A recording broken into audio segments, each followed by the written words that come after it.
Alright, so in this video I am going to be degreasing, cleaning, power washing my subframe, with as well as swapping out the bushings to polys and adding an angle kit. Still waiting on the angle kit, should be here next week, but everything else is pretty much done. And yeah, so hope this video is a lot better than my last one. It's gonna be a lot shorter, but yeah, hope you enjoy. All right, we're gonna degrease and clean this whole thing. So step one is prepping for the degreaser by scraping the caked on stuff. That way the degreaser does not have to work as hard. Oh yeah, look at all that cake. Yeah, so basically I'm gonna do this to the whole thing first, and then later I'm gonna roll it outside, give it a quick brush with some degreaser and power wash it. That'll be step two. All right, so I decided to take out the control arms and the driving assembly off. Separated this part of the subframe from this part of the subframe. That way it's easier to transport and clean and maneuver and stuff. Power steering rack also off, other side. So making slow progress, but this thing should be nice and shiny. If it's really clean and comes out super shiny, I might just leave it aluminum, but if it's kind of ass, I will probably paint it white. Quick update, I got the subframes out here. That one's already cleaned up, little parts here and there cleaned up. Some spots I forgot to scrape because I couldn't really lift it yesterday, but got them soaking in the degreaser. Shout out to the degreaser from Harbor Freight, works really fucking good. But yeah, gotta scrub these all down, agitate all the rest of the grease and power wash it off. I'll show you guys the after when I'm done. Alright, so final update. This is the best I did. All the grease is gone. That's how this came out. I think I'm gonna just leave it unpainted. Yeah, I mean, there's some of the stuff that didn't come off with the degreaser, but should be fine. It should be clean enough. But overall, it came out really good, way better than the before. I'm just waiting on. I ordered poly bushings for both control arms and as well as for the power steering rack. Everything should be poly. I ordered some new tie rods because I fucked up the threads. I mushroomed up the bolt and fucked up the threads when I was trying to take it out, just because I'm guessing these are the original tie rods and they've never been taken off. But overall, it's pretty good. From the car being so low, I did end up scraping through. As you can see, it's connected right here. And this side is not connected. So yeah, don't be too low if you don't want this to happen, but this got all fucked up. I mean, I'm still gonna use it. Eventually I'm gonna go to a pick and pull and just take this part off, shove it in my backpack or something. But you can also see like it's mushroomed out just because the bottom is also pretty scraped up. Ooh, that's fine. But yeah, this has also seen some scraping. But overall, it's still pretty good. I think eventually I'm gonna just buy a spare subframe, just to have as a backup, because I'm pretty sure I'm not done scraping on shit. So, because I don't plan on raising this up any higher. But yeah, so this is the after. I will update you in a couple weeks when I get all the parts to put this back together. All right, final part to the whole subframe restoration, cleaning, whatever you want to call it. The subframe is back in the car. I didn't film it just because I am doing it all by myself and I have no extra hands to man the jack and line up all the holes on the subframe, tighten up and do all that. But I will show you how I did it and what exactly I did to the subframe. Mind you, I had dirty hands the whole time too, and I had to spin the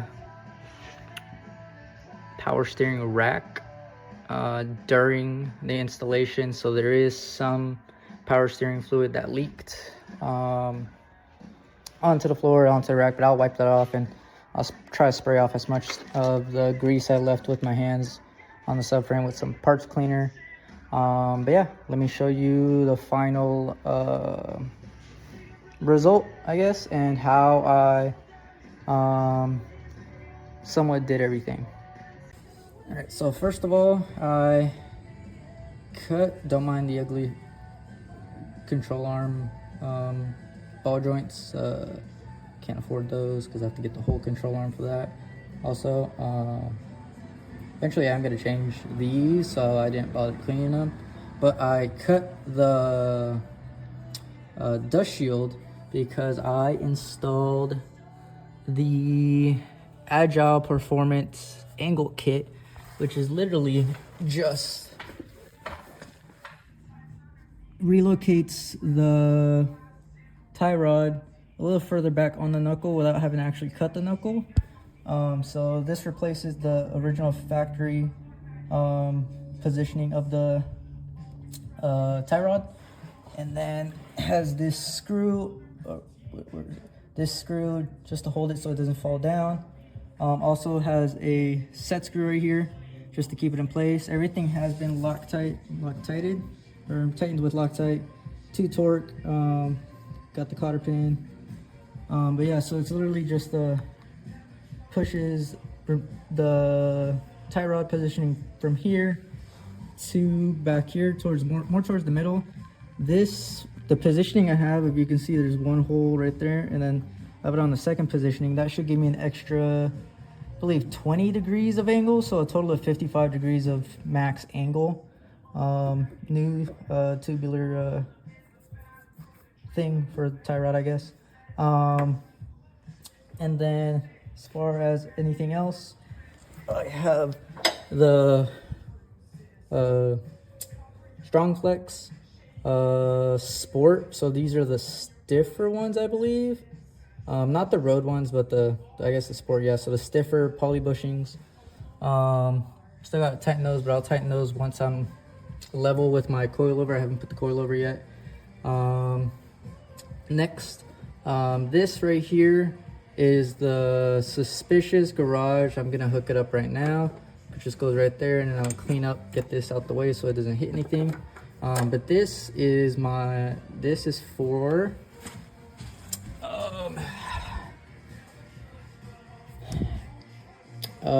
ABS delete. So usually these are hard lines, and they would go, this one I believe is the one that goes to the back. So it goes from master cylinder to that one right there that goes to the 2 back brakes.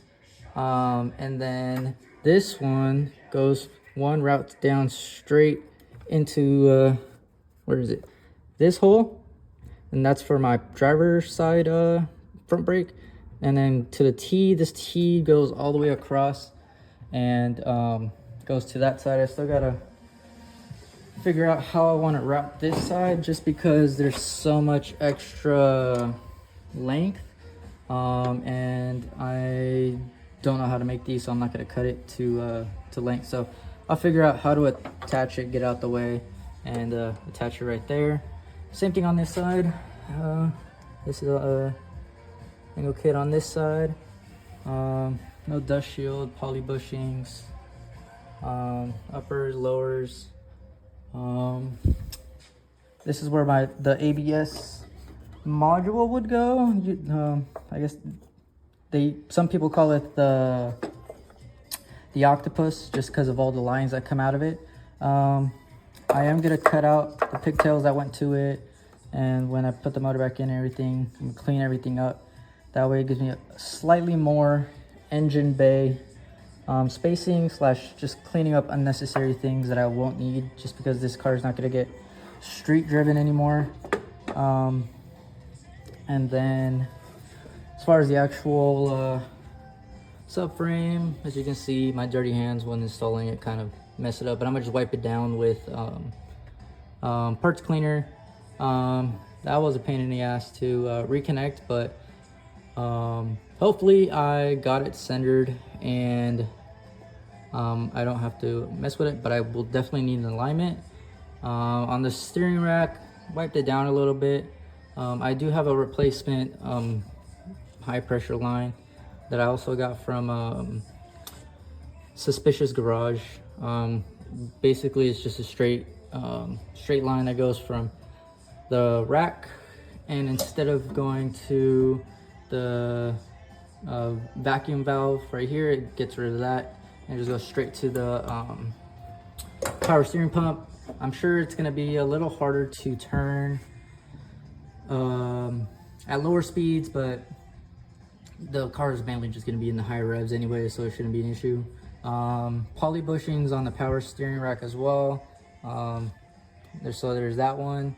There's the one down there, you can't see it because of the lines, and then the actual rack holder squisher thing.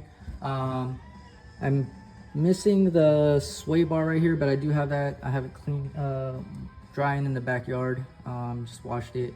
I also have poly bushings for that, so hopefully the front is pretty stiff.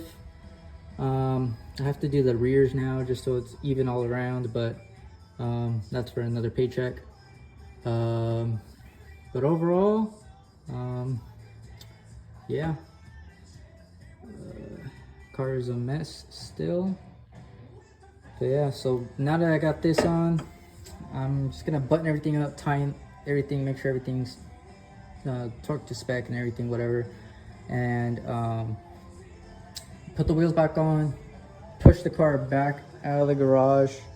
That way I can roll this engine over to my workstation in the center and start swapping the rest of whatever's on here onto there. For the most part, everything is either on the floor or in the bucket of goo, which is just a couple different degreasers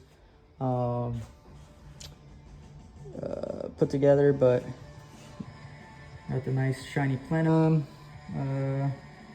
water pump part that goes to the actual block. Water pump itself is right there, and yeah, so that is the current progress on the car. I really am trying to get this done by Grid Life in September. I can't, it's not an event that you can drift at, but it would be cool just to drive it around the grounds, the fairgrounds, maybe get a couple signatures from some FD drivers on the car, and just, a bunch of pictures, a video of just the whole thing. So yeah, that was the saga of the subframe, I guess that's what I'll call it. Saga of the subframe.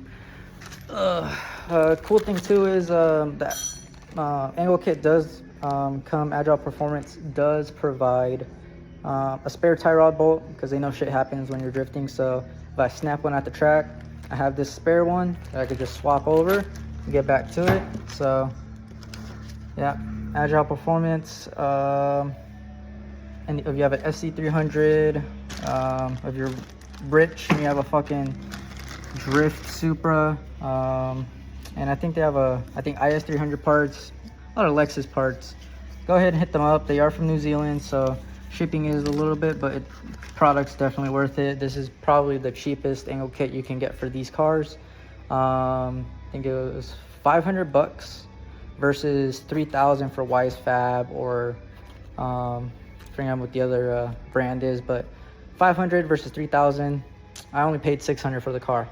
I'm not gonna spend 4 or 5 times the amount just for some control arms and stuff. So, and then poly bushings, not sponsored, but figure if anyone's looking out for replacements, Strong Flex. These guys are from Poland. But super fast shipping. So, definitely recommend them. The quality is really good. If you are replacing your bushings for your steering rack though, I did get the wrong clamp bushing that holds the rack onto the subframe. This is the 47 millimeter. I believe most Sc300s require the 50 millimeter. I think this 47 is for the Supra, but I'm not too sure.